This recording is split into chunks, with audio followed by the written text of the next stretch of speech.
ছোট বাচ্চাটি হয়তো খুবই দুর্বল হয়ে গেছে এবং এর ব্যবস্থা এখন না নিলে এই বাচ্চাটা খুব শীঘ্রই মারা যাবে। এই ছোট বাচ্চাটা টেকানোই আমার সবচেয়ে বড় চ্যালেঞ্জ। আসসালামু আলাইকুম এভরিওয়ান, কেমন আছেন সবাই? আশা করি সকলেই ভালো আছেন। সকলকে নতুন আরেকটি ভিডিওতে স্বাগতম। ভিউয়ার্স, গত কয়েকদিন যাবৎ আমি একটি সমস্যার সম্মুখীন হয়েছি। সেই সমস্যার সমাধান নিয়ে আজকের ভিডিও। ভিউয়ার্স, আপনারা এখানে দেখতে পারতেছেন আমার সেই সাপচিলা এবং চিলা জোড়াটি। এখানে আপনারা দেখতে পারতেছেন চিলা জোড়াটি এক জোড়া বাচ্চা দিছে, কিন্তু মেইন সমস্যা হইতেছে দুটি বাচ্চার মধ্যে একটি বাচ্চা ছোট এবং আরেকটি বাচ্চা অনেক বড়। এর কারণে ছোট বাচ্চাটি হয়তো খুবই দুর্বল হয়ে গেছে এবং এর ব্যবস্থা এখন না নিলে এই বাচ্চাটা খুব শীঘ্রই মারা যাবে। আপনারা যেমনটা দেখতে পারতেছেন, একটি বাচ্চা খুবই বড় এবং আরেকটি বাচ্চা খুবই ছোট, এবং বড় বাচ্চাটা খুবই হেলদি, কিন্তু ছোট বাচ্চাটা তার চাইতে অধিক দুর্বল। সো এখন আমি যদি কোনো প্রকার ব্যবস্থা না নিই তাহলে ছোট বাচ্চাটা ধীরে ধীরে মারা যাবে। সো এই ছোট বাচ্চাটা টেকানোই আমার সবচেয়ে বড় চ্যালেঞ্জ। সো এখন আমি এটাকে আলাদা করে ফেলবো বড় বাচ্চাটা থেকে, কারণ ছোট বাচ্চাটার সাথে এখন যদি বড় বাচ্চাটা রাখি, ছোট বাচ্চাটা অবহেলার কারণে বা অযত্নের কারণে এটা হয়তো ধীরে ধীরে মারা যাবে।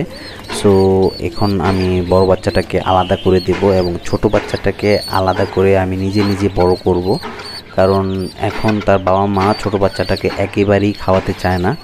সো আপনারা এখন দেখতে পারতেছেন আমি বাচ্চাটাকে আলাদা করে নিচ্ছি। এখন বাচ্চাগুলো আলাদা করার উপযুক্ত সময়, কারণ এখন আলাদা না করলে বাচ্চাটা ধীরে ধীরে আরও দুর্বল হয়ে যাবে। যেমনটা দেখতে পারতেছেন বাচ্চাটা খুবই দুর্বল। এখন আমি বাচ্চাটাকে হ্যান্ড ফিড করাবো। সো হ্যান্ড ফিডিং ফর্মুলা হিসেবে আমি রেখেছি, এখানে দেখতে পারতেছেন 0 ফিড, অর্থাৎ ব্রয়লার স্টার্টার ফিড, যেটা মুরগির বাচ্চাকে খাওয়ায়। এটা মোটামুটি এটা খাওয়ার ফলে মোটামুটি ব্রয়লারের বাচ্চা খুবই তাড়াতাড়ি গ্রোথ নেয়। সো এই বাচ্চাটা যেহেতু দুর্বল, তাই একে ভালো করে ব্রয়লার ফিড খাওয়াতে হবে। এখন আমি বাচ্চাটিকে হ্যান্ড ফিডিং করাবো। আপনারা যেমনটা দেখতে পারতেছেন বাচ্চাটা খুবই দুর্বল এবং ভালো করে হাঁটতেও পারতেছে না। হ্যান্ড ফিডিং করানোর আগে যে বিষয়টা আমার লক্ষ্য রাখতে হবে সেটা হইতেছে বাচ্চাটাকে আগে পানি খাওয়াই নিতে হবে, কারণ আমি যদি এখন বাচ্চাটাকে পানি না খাইনি তখন বাচ্চাটার গলাতে খাবারগুলো আটকে যাবে, কারণ এগুলো যেহেতু শুকনো খাবার। সো বাচ্চাটা খাবারগুলো গিলতে পারবে না। সো আমি আগেই বাচ্চাটাকে পানি খাইয়ে নিয়েছি, তারপরে দেখতে পারতেছেন আমি বাচ্চাগুলোকে অল্প অল্প করে খাবারটা মুখে দিয়ে দিচ্ছি এবং বাচ্চাটা নিজে নিজে খাবারটা গিলে নিচ্ছে। আপনারা যেমনটা দেখতে পারতেছেন, আপনারা অবশ্যই বেশি পরিমাণে খাবার একসাথে দেওয়ার চেষ্টা করবেন না, কারণ এতে বাচ্চাটার খাবারগুলো গিলতে সমস্যা হবে এবং বাচ্চাটা গিলতে না পারলে বাচ্চাটা তা হজমও করতে পারবে না। সো যেমনটা দেখতে পারতেছেন বাচ্চাটা নিজে নিজে খাওয়ার চেষ্টা করতেছে, কারণ বাচ্চাটা খুবই ক্ষুধার্ত। যেমনটা দেখতে পারতেছেন উনি নিজে নিজে গেলার চেষ্টা করতেছে খাবারটা। হ্যান্ড ফিডিং করার সময় একটি গুরুত্বপূর্ণ বিষয় হইতেছে খুব তাড়াহুড়ো করে হ্যান্ড ফিডিং করানো যাবে না, কারণ তাড়াহুড়ো করার ফলে অনেক সমস্যা হয়। বাচ্চা যেহেতু ছোট বাচ্চা, সো এটাকে একটু সময় নিয়ে হ্যান্ড ফিডিং করাতে হবে। যত সময় নিয়ে আপনারা বাচ্চাটাকে হ্যান্ড ফিডিং করাবেন তত সুন্দরভাবে বাচ্চাটা বেড়ে উঠবে। সো আপনারা অবশ্যই এই বিষয়টা লক্ষ্য রাখবেন এবং বাচ্চাটাকে মাঝে মাঝে হ্যান্ড ফিডিং করানোর মাঝে মাঝে পানিটা খাইয়ে নেবেন, অল্প অল্প করে পানি খাইয়ে নেবেন, যাতে খাবারটা তার গলায় না আটকিয়ে যায়। যেহেতু এটা একটি শুকনো খাবার আটকিয়ে যাওয়ার সম্ভাবনাই সবচেয়ে বেশি।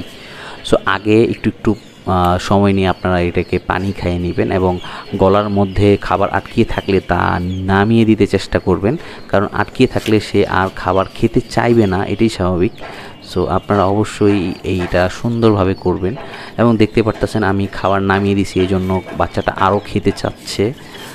বাচ্চাটার রুচি মাশাআল্লাহ আছে, কারণ এটাকে যেহেতু এর বাবা মা সুন্দরভাবে যত্ন নেয়নি, অর্থাৎ অবহেলায় রেখেছে, এই জন্য বাচ্চাটা খুবই দুর্বল এবং খুবই ক্ষুধার্ত। সো যাই হোক, আপনারা যেমনটা দেখতে পারতেছেন আমি এটাকে হ্যান্ড ফিডিং করিয়ে ফেলেছি এবং মোটামুটি এর পেটটা ফুল হয়ে গেছে। আপনারা যেমনটা দেখতে পারতেছেন এটার শরীরটা ভিজে আছে। অবশ্যই বাচ্চাটাকে ভিজে থাকলে শরীরটা মুছে দেবেন, যাতে এতে কোনো প্রকার ঠান্ডা না লেগে যায়। সো যেমনটা দেখতে পারতেছেন এর ক্রপ মোটামুটি ফুল হয়ে গেছে এবং বাচ্চাটা আলহামদুলিল্লাহ এখন খুবই হ্যাপি। সো এখন আমি বাচ্চাটাকে তার বাবা মার সাথে রেখে দেবো। যেমনটা দেখতে পাচ্ছেন এটাকে বড় বাচ্চাটার সাথে রেখে দিচ্ছি, কারণ মোটামুটি এর পেট ফুল হয়ে গেছে এবং একে আর এক্সট্রা খাওয়ানোর প্রয়োজন হবে না। এবং এই বাচ্চাটাকে আমি প্রতি 3 বেলা খাওয়াবো, অর্থাৎ সকালে, দুপুরে এবং রাত্রে। সো আপনারা অবশ্যই আপনাদের বাচ্চা এরকম হলে আপনারা অবশ্যই এরকম পদক্ষেপ নিতে পারেন। সো আজকের ভিডিও এই পর্যন্তই, দেখা হচ্ছে নতুন আরেকটি ভিডিওতে। সকলেই ভালো থাকবেন। আসসালামু আলাইকুম।